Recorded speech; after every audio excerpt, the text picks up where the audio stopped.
sure this is a coach's dream, but it seems like every game, it's somebody else, right? There's enough, inconsistency in the production that kind of keeping everybody engaged.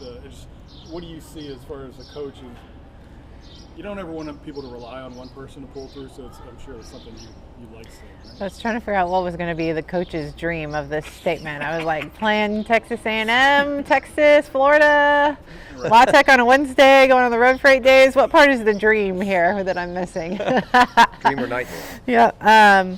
No, it has been fun to see a lot of different players throughout this lineup be contributors, and I think it can be anybody's day, and we've talked a lot about that. I think there was a stretch where we scored 11 runs one day. Maybe it was at Georgia, I can't remember, but Danica was, 0 for 4 that day, and we just talked about how, everybody's important throughout this lineup, throughout this team, and, we pitched our way to a victory, I thought, one game this weekend, hit our way to a victory one game this weekend, so we've done it in a lot of ways with a lot of people.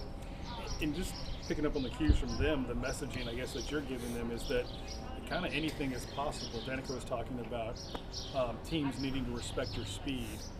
Do you feel like the versatility with this team is really enabling you all to hit those different buttons?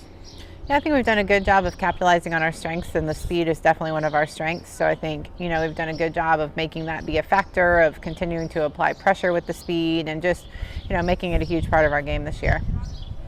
I wanted to ask you about the bunt you laid down Saturday. Mm-hmm. That was beautiful. Perfectly executed, right?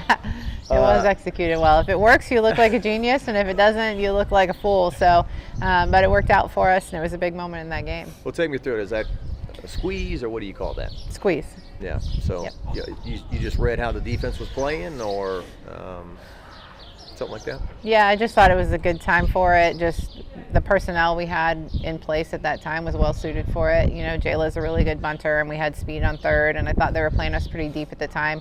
Jayla is capable of a lot of things, including, putting the ball over the fence. So I think it was a good time for it, and it seemed to work out. Like I said, if it works, you're a genius. If it doesn't, you're a fool, but lucky for me, it worked this time. Well, does it work because she is hitting so well that, they've got to back up and not expecting that? Yeah, sure, part of it, and then I think part of it's like what you have on tape. I don't think we've used her in that spot yet this year, so it's probably pretty surprising, but I think it's something we've known is in our pocket the whole time. Just have to pick and choose your spaces where it's going to be significant in a ball game, and it was right there. How about that? What have you liked about her transition to this team and kind of where she's picked up and what she's provided for you guys?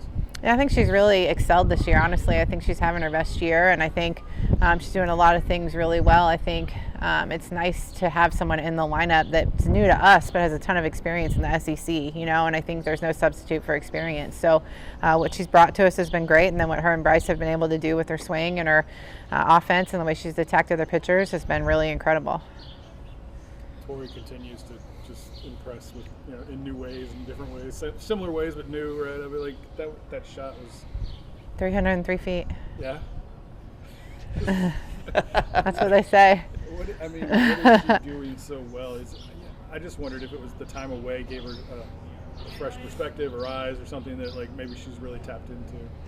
Well, I think she's the best freshman in the country, and I think we should all make that known everywhere we go. I think she's having an incredible season, and I think even more incredible is that it's her first full season, so many awesome things about her. She's a great athlete. She's a great hitter. She leads us in the weight room. There's so many places where she's just an incredible player. She's also really, really smart, really studious, studies the other pitchers, is prepared, asks the right questions. She does so many cool things that it's going to be tough to stop her.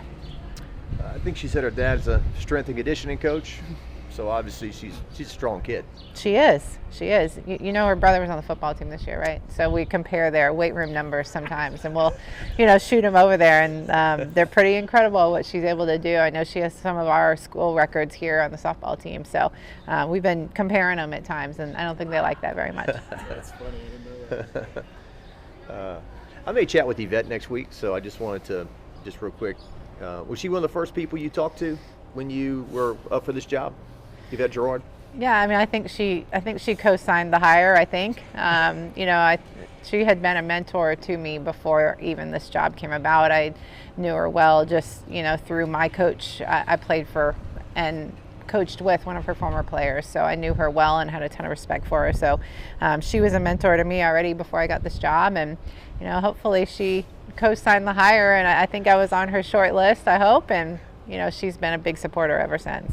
Just for I guess maybe the new generation who doesn't know her, I mean, for her to go to the World Series, 3 times at a small school like she did and built what she built, I mean, how impressive was that to, you and your peers coming up in the game? I mean, she is softball in the state of Louisiana, and her reach is far beyond the state of Louisiana. But I mean, a big reason why we're standing here today in beautiful Tiger Park is because of what she did in this state and the foundation that she laid. And she did it really on her own 2 feet with her bare hands, just building up that program and building up the sport. And we owe her a ton. So I hope she feels appreciated every time she comes around, because she is truly a legacy here and just somebody that we think the world of.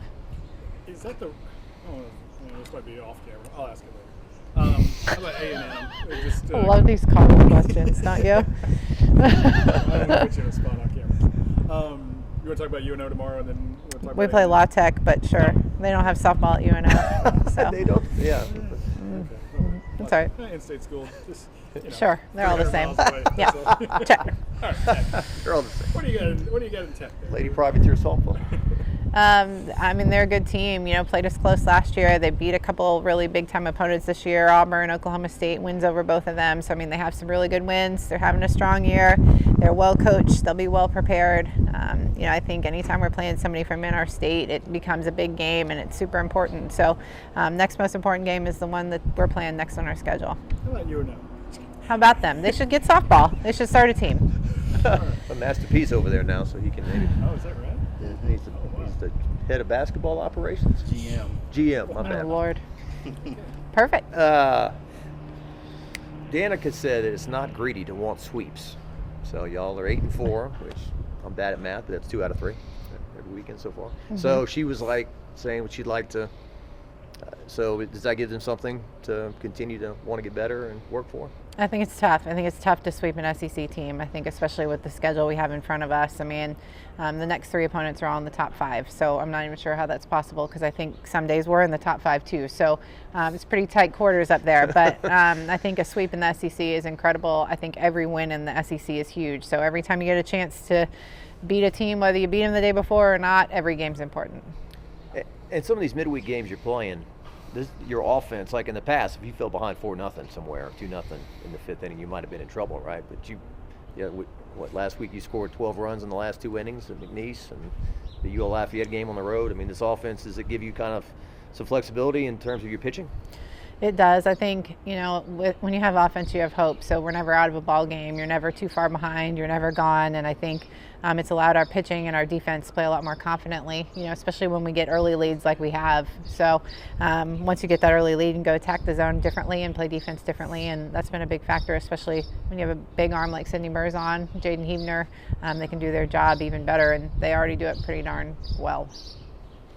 How important is this stretch coming up? I know you have La Tech tomorrow, but going on the road back-to-back weekends in Texas and staying out there against 2 top 5 opponents, how important is this week, and how difficult is it to go out there and stay out there? Yeah, it's something we've never done, honestly, in my time here, and I'm getting pretty old. So something we've never done is a back-to-back series like this, staying on the road with a team like this, but we felt it was the best opportunity to get them more rest and get them more prepared. So we made the decision to stay, and especially with the Easter weekend and moving up the game at Texas, we just decided it was the best thing to give us the best opportunity to win, understanding how important these next 2 series are. What's critical in a situation like that, off the field? Like, how do you manage that with so many girls, so many different concerns? We gotta have a lot of fun things planned. You definitely need a mall trip at some point. You gotta have some time for them to get some space on their own. But we've also set up some practices at other universities just around the area, just making sure we get what we need, trying to make sure we pack our pitching machines and all the things we would need to get the team ready. So definitely makes it a little more complicated on that front, but hopefully it gets the team the rest they need to compete at the highest level. That's cool. Are you guys making shirts, or is it like anything like crazy? Like, No, we should have. I was gonna do hats, but I didn't do it. So tie-dye family Disney shirts? yeah, or that funny? would have been funny, but no.